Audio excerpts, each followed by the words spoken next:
Buenos días, bienvenidos a lo que es el último tema de prevención de riesgos del temario, el tema 4, que va relacionado con el plan de prevención y con un poco todo lo que significa el plan de prevención en una empresa, ¿vale?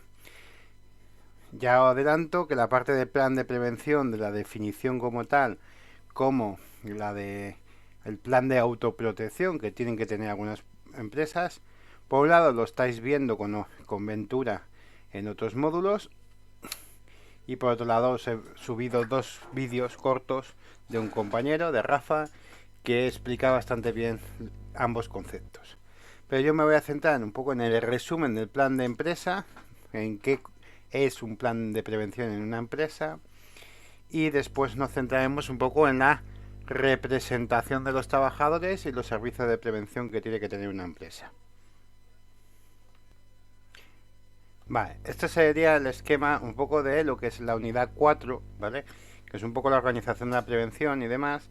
Aquí nosotros vamos a excluir lógicamente primeros auxilios, porque primeros auxilios no es, bueno, lo estáis viendo a lo largo de los módulos, muchos de vosotros ya los conocéis cómo funciona un poco el tema de primeros auxilios y demás, pero bueno, aquí nos centraremos más en esta parte de la organización de la prevención y de lo que decía de la representación de los trabajadores.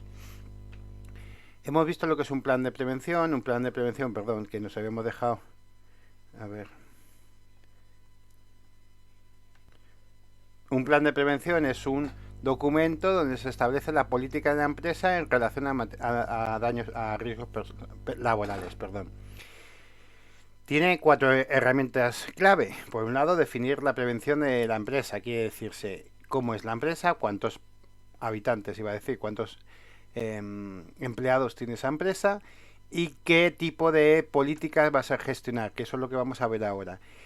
Cómo se planifica la prevención de riesgos, cómo se ha analizado cada uno de los pasos de la prevención, como las fichas preventivas, qué daños producen cada uno de los factores de riesgo que existen en la empresa, cómo vamos a prevenir primero y cómo vamos a proteger de forma colectiva o forma individual esos riesgos y a partir de ahí cómo se organiza la gestión, ¿vale? Y cómo se participan los trabajadores. El peso importante aquí es la planificación, sobre todo de la prevención, porque es el análisis, el seguimiento y todo lo demás que supone la prevención a nivel de riesgos laborales, ¿vale? Entonces es importante conocer si la empresa se va a implicar mucho o no. Con este documento sabremos si es simplemente un papel que nadie cumple o es algo que sí la empresa se toma muy en serio. Para ello podemos contratar lógicamente una empresa que nos ayude con ello, con este plan de prevención, ¿vale? Pero podemos hacerlo nosotros mismos también con las herramientas, distintas herramientas que tenemos en el mercado. Actívate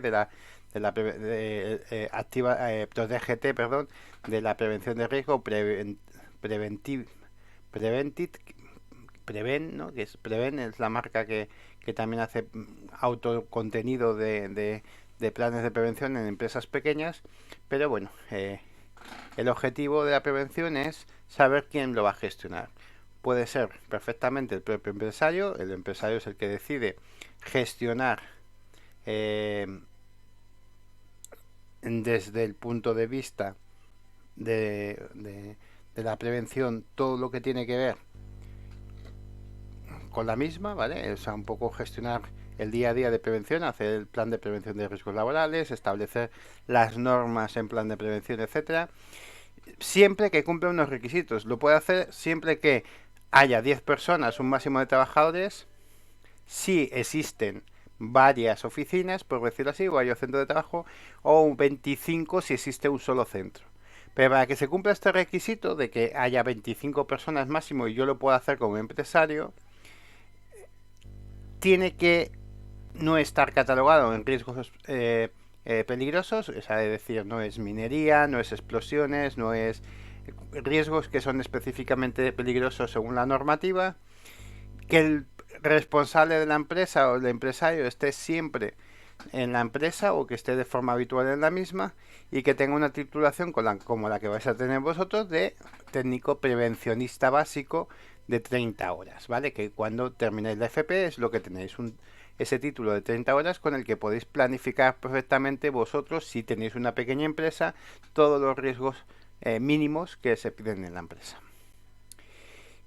Si es una empresa más, en algunos colectivos se pide hasta 50 horas. Dependiendo del poco también del nivel de empresas, se pide o 20, 30 horas o bien 50.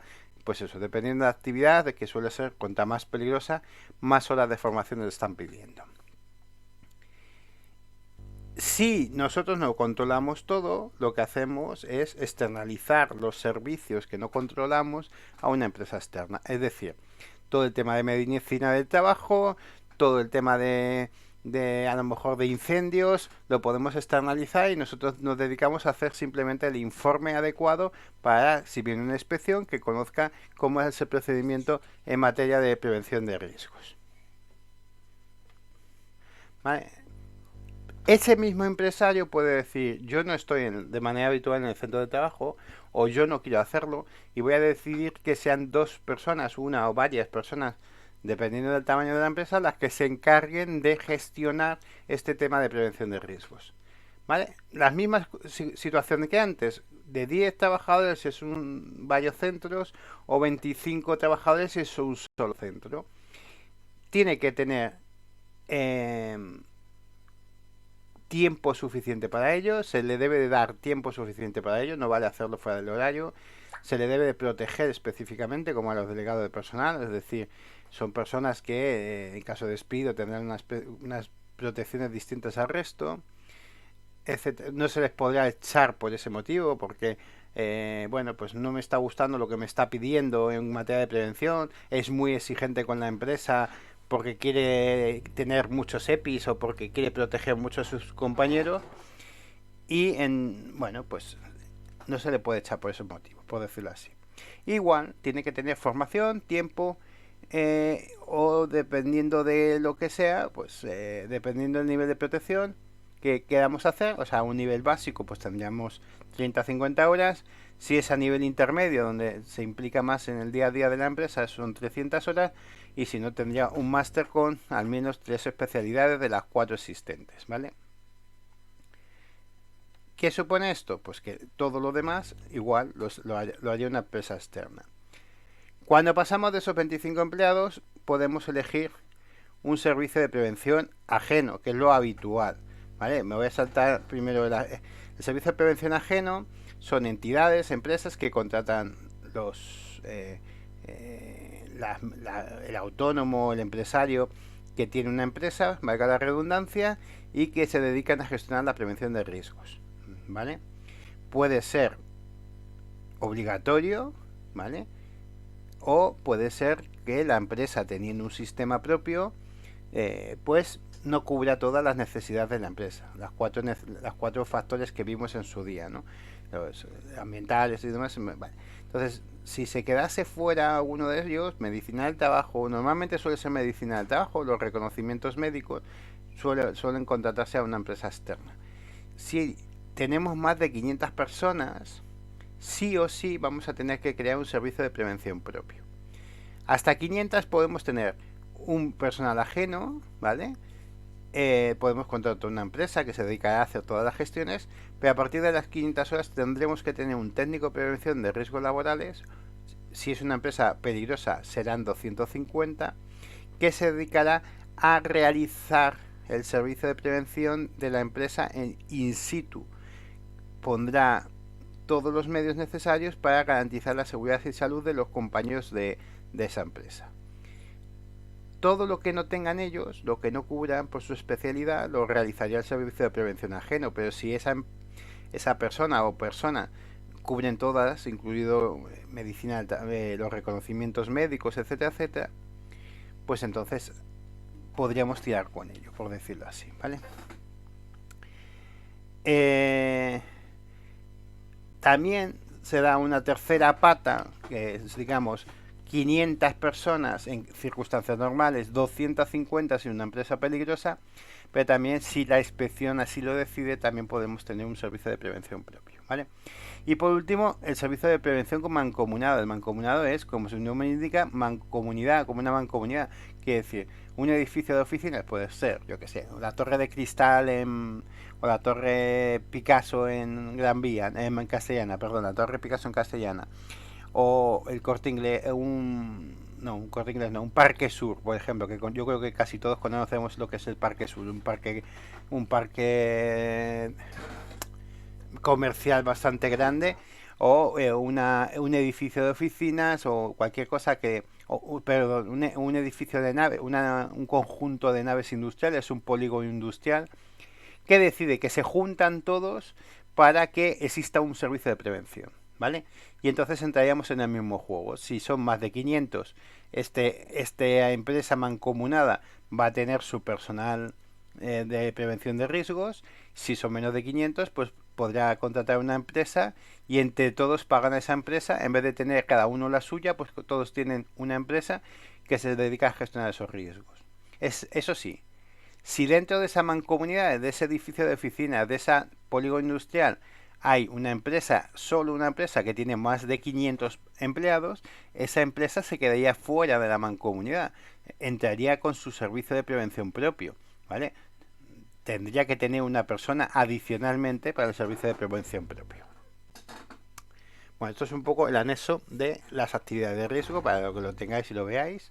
Un poco de riesgos, radiaciones ionizantes, agentes químicos, sílice, inmersiones, etcétera, etcétera, que en principio no nos afecta, pero bueno, pues para que nos suene en un momento determinado, ¿vale? Entramos a la penúltima o última parte del temario de la organización de la prevención. Hemos dicho que una de las cosas que aparece en el plan de prevención es cómo se representan a los trabajadores en prevención de riesgos. Hemos dicho que uno de los derechos que tienen de los trabajadores es hablar con sus representantes para paralizar la actividad en caso de riesgo grave e inminente, ¿no? Pues bueno, pues un poco como los delegados sindicales y demás, ¿no? Estos son otras personas que se van a dedicar, lo voy a subir un poco, lo voy a ampliar para que lo veáis ahora. Vale, aquí se ve un poco mejor. Pues es como la representación sindical o de delegados de personal a nivel de derechos laborales, ¿vale? Son delegados de prevención, se dedican a la prevención de riesgos. Es, digamos, un delegado de personal, igual que la función es igual, con los mismos derechos y demás que ya veremos más adelante. Y que funciona exclusivamente para el tema de PRL, o a veces no, pero normalmente es una persona ajena, es distinta al delegado de personal y se dedica a funciones de PRL. Para ello tienen que tener una formación mínima, que es lo que hemos dicho siempre, en prevención de riesgos laborales, ¿vale? Siempre se va a tener esa prevención que vosotros, por el hecho de terminar el módulo, la vais a tener sí o sí. Entonces, ¿cuál es esa representación? Pues va a depender de el número de trabajadores que haya en la empresa. ¿Qué tenemos? De 11 a 30 trabajadores, vamos a ver un delegado de personal, ¿vale? Cuando son menos no es obligatorio, normalmente es el empresario en que se encarga de gestionar ese tema de prevención de riesgos y no existe la obligación legal de tener un delegado de personal. No existe la obligación, no quiere decir que no exista, ¿eh? ¿Vale? Puede, en una empresa de 10 hasta 10 personas puede que exista un delegado de personal, pero porque en la empresa lo ha decidido así, no la ley, ¿vale? La ley no obliga a nada. Siempre que sea hasta 30, 1. De 31 a 49, 2. De 50 a 100, 2. Perdón, de 31 a 49 seguirá siendo 1, perdón. De 50 a 100, 2. De 101 a 500, 3. De 501 a 1000, 4. De 1001 a 2000, 5. ¿Vale? Digamos que se va sumando 1 a partir de los 1000, ¿vale? Entonces es, hasta 50 vamos a tener 1, desde los 11 hasta los 50 vamos a tener 1, de los 50 a los 100 vamos a tener 2, de los 101 a los 500 vamos a tener 3, de los 501 hasta los 1000, 4, y en eso ahí sí que primero pasamos de 11 a 50, de 50 a 100, de 101 a 500 y de 500 a 1000. Después ya es 1000, 2000, 3000 y 4000. A partir de los 4001 serían 8. Solo 8. No se iban añadiendo cada mil más, nuevos trabajadores. No, porque empresas de 4000 habitantes, de 4000 empleados en España hay pocas. Tampoco tenemos tantas para elegir, ¿no? Pero es importante esto. 1 a 51, de 50 a 100, 2, 100 a 503, de 501 a 1000, 4, y a partir de ahí 1000, 2000, 5, 2001, 3000, 6, 4001, 5000, 7, y a partir de ahí 8 siempre en adelante, ¿vale? Y después hay una, digamos, el número de delegados, ¿vale? Ese es el número de delegados. Cuando ya hay más de un delegado, hacemos una función de comité de salud y seguridad, ¿vale? Seguridad y salud, perdón. Como el comité de empresa, igual, habrá los mismos representantes de personal que de empresa. Es decir, en este cuadro hemos dicho que si una empresa de 2005 empleados, 2005 empleados tiene 6 delegados, en el comité de salud y salud, de seguridad y salud, joder, me he empeñado yo hoy, de seguridad y salud, vamos a tener 6 empleados por un lado y 6 representantes de la empresa por otro, hablando de temas de salud exclusivamente, tomando las medidas adecuadas para la prevención de riesgos laborales. Que tenemos menos de 50, tendremos un delegado de prevención que será el que hable con el empresario, ¿vale? Pero mientras tanto, cuando hay más de 50 ya es 2 delegados, 2 de la empresa, 3 delegados, 3 de la empresa, y así podemos tener una paridad a la hora de tomar decisiones, como ser consultado en las decisiones de prevención y protección, o sea, se consulta, que no, su opinión no es obligatoria, pero se tiene que consultar a los empleados sobre este tema, sobre el tema de formación, sobre nuevas maquinarias, etcétera, etcétera. Participar en la planificación de la prevención de riesgos, ejecutar propuestas en materia de prevención y protección, o sea, es decir, todo lo que tenga que ver con el plan de protección que hemos dicho, con el plan de prevención, lo va a tocar este comité de seguridad y salud. Estas mismas funciones, con las que quedan por ver, las va a hacer el delegado de prevención él solo en una empresa de menos de 50. Tendrá menos fuerza, por decirlo así, pero básicamente las mismas funciones, ¿vale? Va a ser informado de los accidentes de trabajo y puede personarse en el lugar del accidente. Va a conocer toda la documentación sobre prevención de riesgos. Si os suenan los comités de empresa, esto es lo mismo, pero para derechos laborales. Si esto es un comité sobre un plan de igualdad, es lo mismo, pero con temas relacionados con la igualdad y con la paridad de salarios, etcétera, etcétera. Todo esto, ¿vale?, es muy parecido en una planificación. Si el plan de empresa habla sobre el plan de prevención de una empresa, habla sobre la prevención, este comité se dedica a conocer temas relacionados con la prevención de riesgos y acompañar a la inspección de visitas, ¿vale? Eso es fundamental.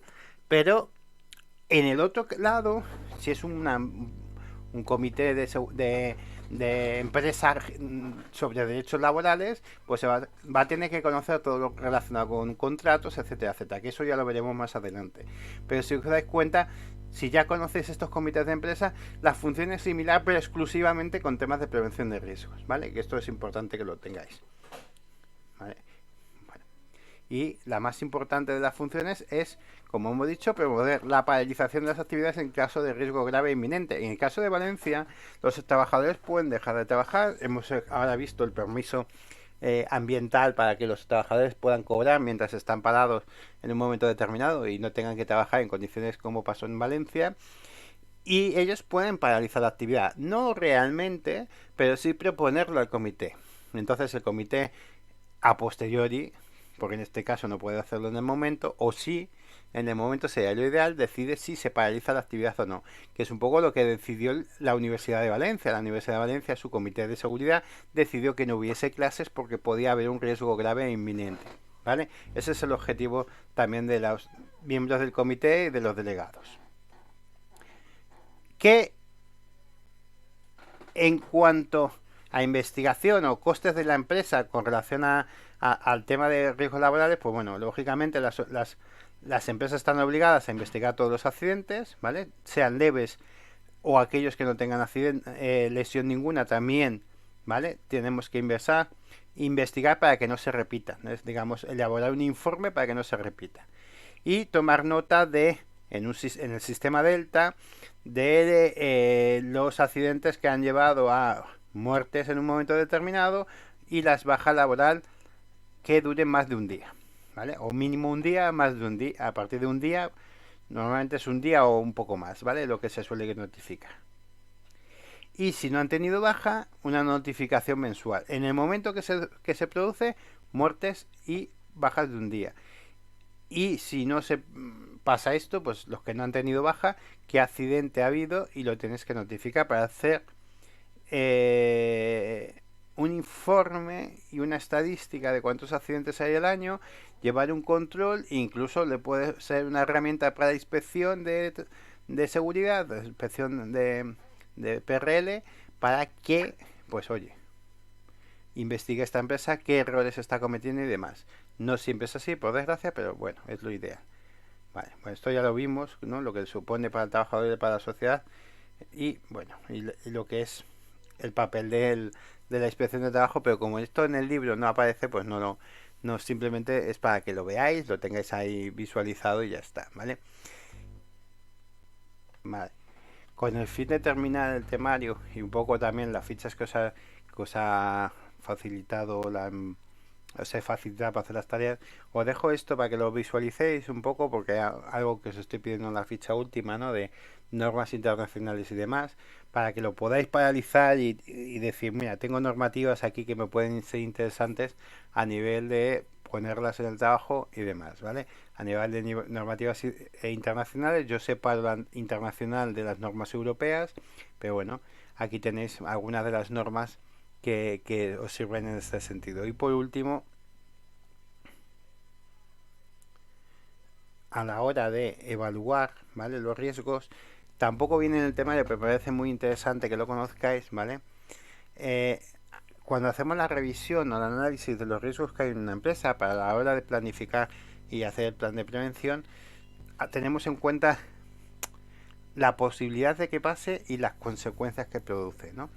Entonces, si existe una probabilidad baja de que ocurra algo y la consecuencia es baja, medimos por una serie de riesgos a la hora de evaluar. Es decir, si nosotros entendemos que es trivial, no tenemos que tomar ningún tipo de medida. Es bueno tenerlo en cuenta, pero no tenemos que tomar ningún tipo de medida sobre ese riesgo. Si es tolerable, empezamos a tomar medidas e intentar evitar, que no viene aquí, pero bueno, intentar evitar que se repitan esos problemas o intentar minimizarlo lo más posible, ¿vale? O informar a los empleados sobre consecuencias sobre ese tema. Si es moderado, empezamos a trabajar con ello para bajar el riesgo a tolerable o trivial, ponemos las medidas de protección o prevención adecuadas para que ese riesgo se reduzca lo más posible, y a partir de importante crítico se puede llegar a paralizar la actividad, que es lo que decíamos del riesgo grave inminente, ¿vale? Esto no viene en el temario, pero bueno, es importante que dependiendo, pues eso, de las consecuencias, cuando medimos el riesgo, si decíamos, oye, pues mira, con un bisturí, ¿qué posibilidad hay de que nos hagamos un corte? Y que ese corte resulte grave. Pues resulta que con un bisturí existe la posibilidad de que nos cortemos mucha, pero la consecuencia es baja. ¿Por qué nos estamos cortando mucho con el bisturí? Pues entonces a partir de ahí tomamos medidas para que en vez de moderado baje a tolerable o trivial. Cuando se produce mucho y produce muchos daños, imaginemos, yo que sé, un corte y siempre nos cortamos venas que pueden producir daños irreversibles.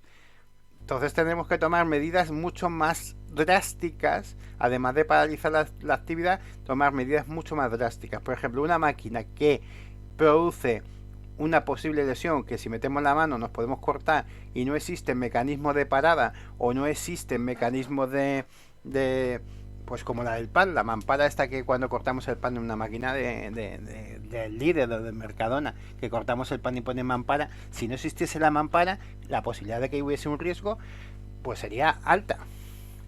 Que las consecuencias son tolerables, perfecto. Que las consecuencias son medias, porque lógicamente pueden ser medias, pues es un riesgo muy importante. Por eso ponemos la mampara de seguridad para evitar que ese riesgo se produzca. Si la máquina funciona correctamente, ese riesgo pasa a ser tolerable o trivial incluso. ¿Vale? ¿Por qué? Porque no se va a dar, porque la posibilidad baja mucho y las consecuencias por lo tanto también bajan o son medias. Entonces es un riesgo que dentro de lo que marca la ley lo podemos mantener. Pero si la mampara no funciona correctamente y la máquina funciona sin que la mampara se baje, entonces tenemos que tomar las medidas de a lo mejor paralizar la actividad y arreglar esa máquina para que se solucione, ¿vale? Es un ejemplo de que os podéis quedar en ese sentido. Esto es simplemente informativo, ¿eh? No era nada más que eso. Y con esto finalizamos el tema de prevención de riesgos. Veremos y repasaremos algo en el taller del próximo día. Y sería el primero de los trimestres o el segundo de los resultados de aprendizaje que veríamos en este curso. Pues nada, un saludo y nos vemos en el próximo vídeo.